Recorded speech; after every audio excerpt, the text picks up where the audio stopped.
Hi everyone, today for writing we are going to be talking about writing emails, okay? So I'm going to walk you through this lesson and then at the very end you are going to get the opportunity to do all the things we talk about in an email to myself, and I'll talk about that when I get to the very end, okay? So first thing is, why do we use email to communicate? Well, we use email to communicate by asking questions and giving information, okay? So to ask questions or inquire about something.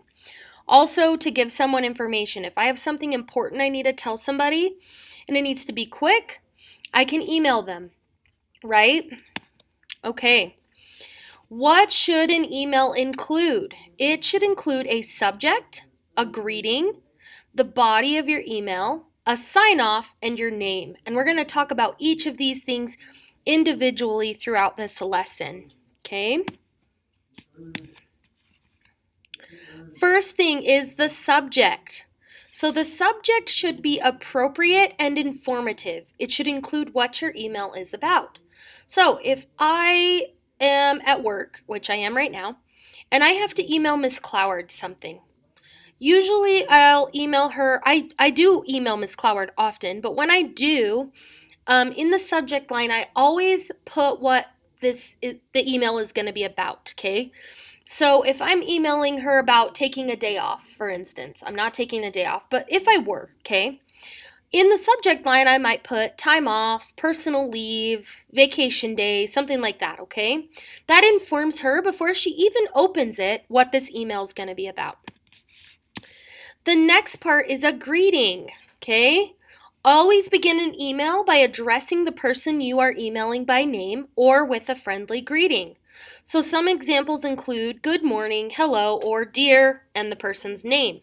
So again, if I were emailing Miss Cloward, I might say, good morning, Miss Cloward, and then continue my email. Hi, Miss Cloward, dear Miss Cloward, whatever. Whether I'm emailing her or somebody else, you always want to start with a greeting. The next thing is the body of your email. The body of your email should effectively communicate your question or statement. It should be properly punctuated and proofread. The body should be in paragraph form. So if I'm emailing Miss Cloward, I'm just going to keep using that example because it's an easy one. If I'm emailing Miss Cloward about taking a day off, I would put in the subject line maybe vacation day. But in the body of my email, I would say, hi, Miss Cloward. I was just wondering if there's any way I could take Friday, November 13th off because I am going to, a doctor's appointment. Thank you for your time, and my name. Okay, and we'll talk about those things. So the body of your email should communicate what you're trying to ask or what you're trying to say.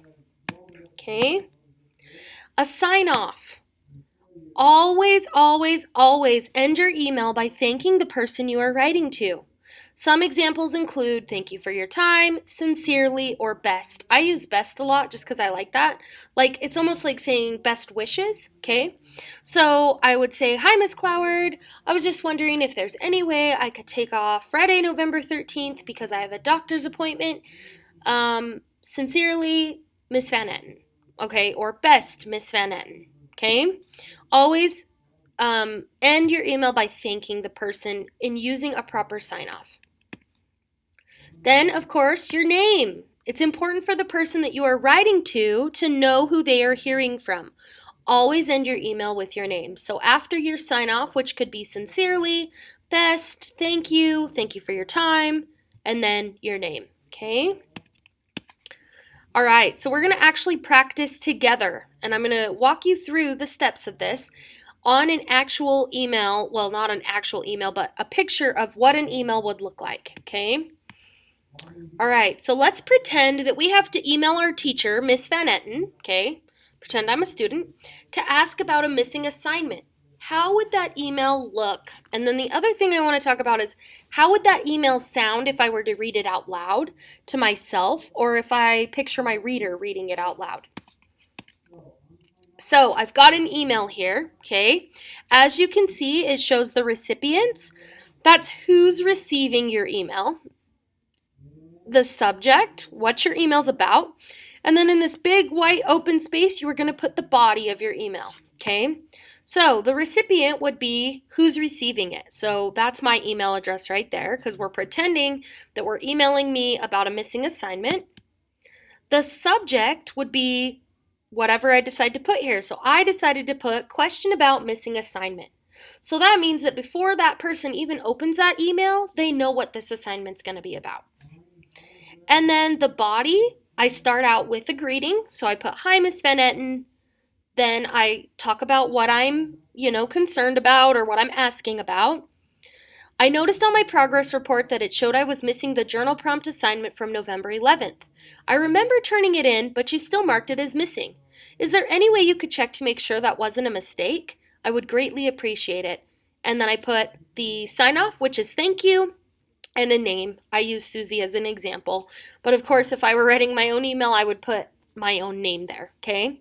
So again, we've got a recipient, we've got the subject, we've got the greeting, we've got the body, and we've got a sign off and our name, okay? Then from there, obviously you can click that little send button at the bottom. Now you are going to do this, okay? And I'm going to give you the directions. So write an email to Miss Van Etten replying to the following journal prompt.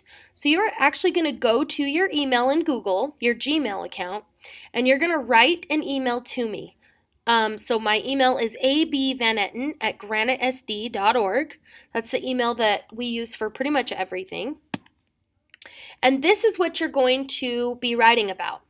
Think of a place you really enjoy going. Why do you enjoy that place? What makes it special?